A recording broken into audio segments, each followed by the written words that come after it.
Tuluyan na bang iuuwi ng Lasal ang corona bukas or will the Blue Eagles live to fly another day?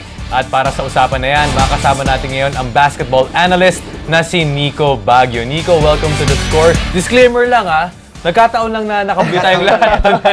Hindi Pinlano. Hindi Pinlano. But Nico, in Game 1, Lasal syempre nag-dominate siya in the first half. Nag-16-2 pa nga eh. Yeah. And then for the rest of the way, no ating first and second quarter, it was all Lasal. Yeah. But Nico, for you, what did Ateneo did right para makahabol sila na itabla pa nila at the end of the third quarter?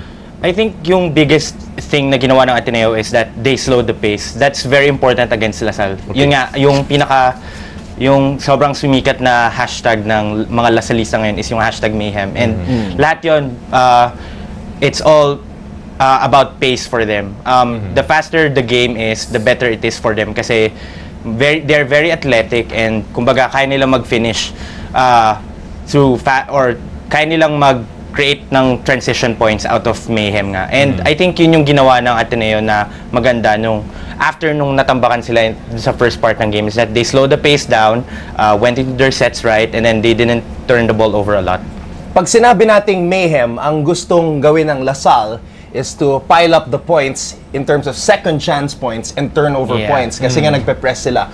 Number 1 ang Lasal pagdating sa dalawang departments na yun, second chance points and turnover points. But in game number 1, mas marami pa yung second chance points and turnover points ng Lasal. So paano nagawa ng Green Archers yun? At ng Ateneo Blue Eagles yun sa Green Archers?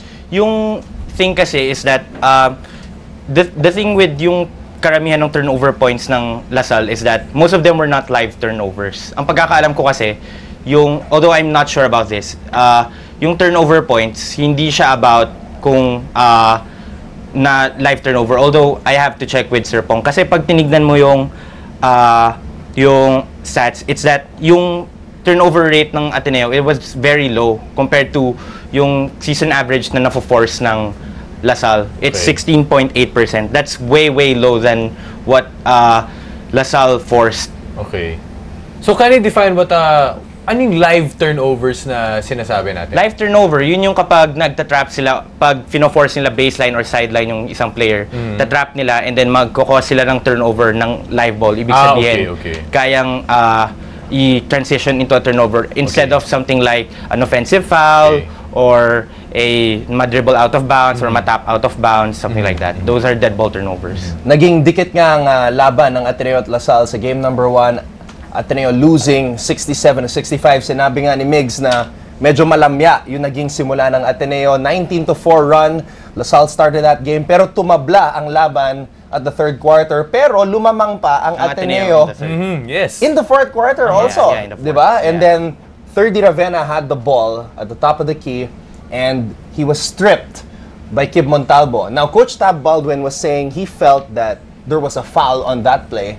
And then there were pictures na lumabas din sa social media na nung sinupalpal ni Jeron Teng si Aaron Black, tumama yung kamay ni Jeron sa braso ni Aaron. So, para sa'yo, Nico, were those missed calls by the referees? Pag pinag-uusapan kasi ang UAP, mahirap sabihin kung alin talaga ang foul. Kasi kadalasan kasi ang naisip lang, ang totoong definition kasi talaga ng foul in most basketball leagues is that kapag merong physical impedance na hindi nakakatulong sa isang player, yun yung kadalasang definition ng foul. Pero kasi sa UAP, they're more physical. Actually, sa Philippine basketball in general, our leagues are more physical than most people are accustomed to. Kaya nga karamihan ng mga, like for example lang sa PBA or yung mga UAP players nga na galing sa ibang bansa, hindi sila sanay sa type ng brand ng basketball natin dito. So, regarding dun sa question, I think in the sense na yung sa UAAP, the way UAP officials call fouls, it's not a foul. Those are not fouls. Yung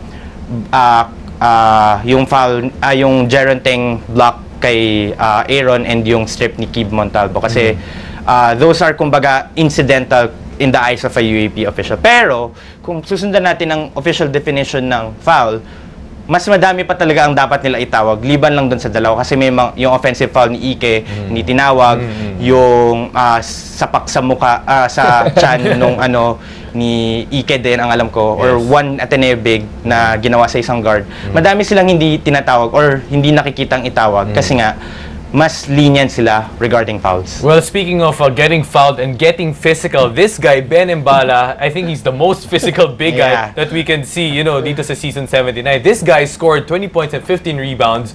Usual dominance from Ben Mbala, Nico. Ngayon naman, coming into game 2, paano mo kailangan depensahan ang isang Ben Mbala to kahit paano limit or, make him a non-factor? Kaya bang gawin ng Ateneo yun? They've shown na kaya nila, pero Ben Mbala will always, kumbaga, like all superstars, he'll get his. Yes. Parating niyang nakukuha ang kanya kahit na anong game plan ang gawin mo. Okay. It's just a matter of limiting yung talagang hanggang sa kaya mo, yung production niya, and yung effect ng production niya. Kasi pwedeng empty points lang yun na hindi talaga nakakatulong sa team. Pero in Mbala's case, ang pwedeng gawin is, for one, you can give him a certain amount of space. Not enough space para kaya niyang gawin yung very deadly dribble drive niya from the mid-post. Pero kumbaga, enough space para hindi niya gawin yun and enough para i-coax siya into a jumper. Kasi that's about the best you can do with Ben Mbala. And kung mag-drive man siya or kung mag-post man siya and you think he's going to get an easy look, just foul him.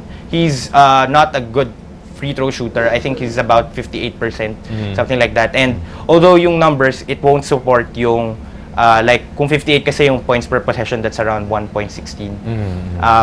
That's a lot higher than yung sa UAP. It's still better than a sure 2. Well, sinabi mo nga, Ben Mbala, even though he doesn't shoot well from the field, will still get his 4 out of 13 from the field, pero 12 out of 18 from the free throw line, kaya naka 20 points pa rin itong si Big Ben Mbala. Let's see if it will be a different story sa game number 2. Nico, maraming salamat once again Thank you, Nico, for coming here to The Score. Hi guys, keep watching The Score for the latest sports updates and don't forget to subscribe to the ABS-CBN Sports in Action YouTube channel.